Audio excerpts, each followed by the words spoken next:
Hello guys, welcome to my channel. तो हमारा आज का टॉपिक है कॉर्पोरेट विल को लिफ्ट कैसे किया जाता है कॉर्पोरेट सेक्टर में। Lifting the corporate veil, company लो। जैसे कि हमने नया सब्जेक्ट स्टार्ट किया है, कोई भी टॉपिक सजेस्ट कर सकते कमेंट सेक्शन में। तो देखिए इसका मीनिंग क्या कहता है। It may happen that corporate personality of a company involve in committing fraud and illegal activities. पहले तो इसका मीनिंग समझ लीजिए आप। जो कंपनी है वो एक सेपरेट लीगल एंटिटी है और जो उसके मेंबर्स हैं वो अलग हैं। मतलब विल का मतलब होता है पर्दा। कॉर्पोरेट विल मतलब कंपनी के ऊपर पर्दा पड़ा हुआ है, ठीक है। लिफ्टिंग द कॉर्पोरेट विल, एक क्या कहते हैं कि जो कंपनी है वो अलग काम करती है, उसके मेंबर उसके अंदर काम करते हैं पर नाम उसका चलता है, ठीक है। कंपनी के एसेट्स, लाइबिलिटीज़, क्रेडिटर्स, जो भी सब कुछ होता है वो कंपनी के नाम पे होता है, पर जो उसके डायरेक्टर्स, जो उसके मेंबर्स होते हैं, काम वो सब कर रहे होते हैं। पर अगर कोई इलीगल बिजनेस, मतलब इलीगल कोई अनलॉफुल एक्ट करता है, अनलॉफुल एक्टिविटी कंडक्ट करता है, कोई फ्रॉड करता है, तो वो कंपनी को ही मतलब कंपनी को नहीं, वो कंपनी का तो नाम खराब होगा, पर वो मतलब पनिशमेंट पेनल्टी जो लगेगी वो डायरेक्टर या फिर जो उसके मेंबर जो एक्ट कमिट कर रहा है, अनलॉफुल एक्ट कमिट कर रहा है, उसके ऊपर पड़ेगी। तो देखिए क्या कहते हैं। Since company is an artificial person it can not commit any fraud और इलीगल एक्टिविटी। की कोई भी कंपनी, एक जैसे कहते हैं कि सेपरेट लीगल एंटिटी है, तो वो कोई ऑफेंस कमिट नहीं कर सकती, कोई फ्रॉड नहीं कर सकती। Affect of corporate personality might have to removed to identity the person who are really guilty। कि जो असलियत में जिसने मुखौटा पहन रखा है, मतलब फेकेट मतलब मुखौटा जिसने पहन रखा है, मास्क पहन रखा है, जो कंपनी के नाम पे फ्रॉड किया जा रहा है, कंपनी का नाम खराब किया जा रहा है, उसी को ही गिल्टी प्रूव करवाना, ठीक है। This is known as the lifting of corporate will.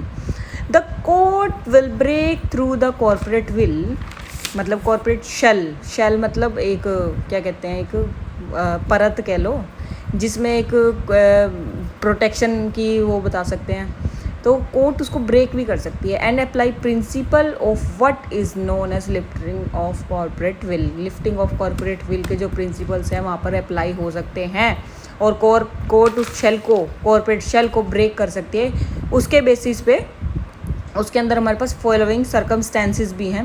That following circumstances different court found it necessary to lift the corporate veil to determine actual guilty, जिसने एक्चुअल में फ्रॉड किया, जो एक्चुअल में offence commit कर रहा है, उन person को अनलॉफुल एक्ट के लिए कॉर्पोरेट विल हो सकती है कोर्ट में अलाउ, ठीक है। तो वो सर्कमस्टांसेस कौन कौन से हैं। फर्स्ट देखिए वो सर्कमस्टांसेस हैं। First, commission of fraud and improper conduct, कि किसी ने कोई फ्रॉड किया है कंपनी के बिहाफ पे। नाम तो देखो कंपनी का ख़राब हो रहा है, पर जो कंडक्ट किया है वो उसके डायरेक्टर, उसके मेंबर ने किया है, तो इससे कंपनी का नाम ख़राब हो रहा है। तो पहला पॉइंट ये कहता है इस केस में अगर किसी ने कोई फ्रॉड या इम्प्रॉपर कंडक्ट किया है तो company can lift, court can lift, sorry, कि कॉर्पोरेट विल, ठीक है। Where, second point, where corporate facet is really only an agency instrumentality, कि जो कॉर्पोरेट है मतलब उसमें सिर्फ एक एजेंसी का काम कर रही है, मतलब तो, और उसने कोई मुखौटा पहन रखा है, फैकेट तो मुखौटा मास्क ही कह सकते हैं, तो उसमें भी कॉर्पोरेट कोर्ट जो है कॉर्पोरेट विल को लिफ्ट कर सकते हैं। Third point, corporate conflict with public policy, public policy की कोई रूल्स को कोई वोलेशन हुआ है पब्लिक का, तो उसमें भी कन्फ्लिक्ट हो रहा है, तो उसमें भी लिफ्ट कर सकते हैं। किसी ने एनिमी करेक्टर डिटरमाइन किया है, एनिमी करेक्टर शो कर रहा है, उस केस में भी कंपनी कोर्ट जो है लिफ्ट कर सकती है। नेक्स्ट पॉइंट्स देखिए। फिफ्थ पॉइंट क्या कहता है, प्रोटेक्शन ऑफ रिवेन्यू और टैक्स एवेजन। टैक्स एवेजन मतलब टैक्स की चोरी। तो अगर किसी ने अपनी टैक्स की चोरी, अपना दिमाग ज़्यादा लगाने की कोशिश की, थोड़ा बहुत तो देखो सभी करते हैं, पर अगर किसी ने हद से ज़्यादा लगाने की कोशिश करी तो वहाँ पे भी lifting of corporate will be apply by the court, ठीक है।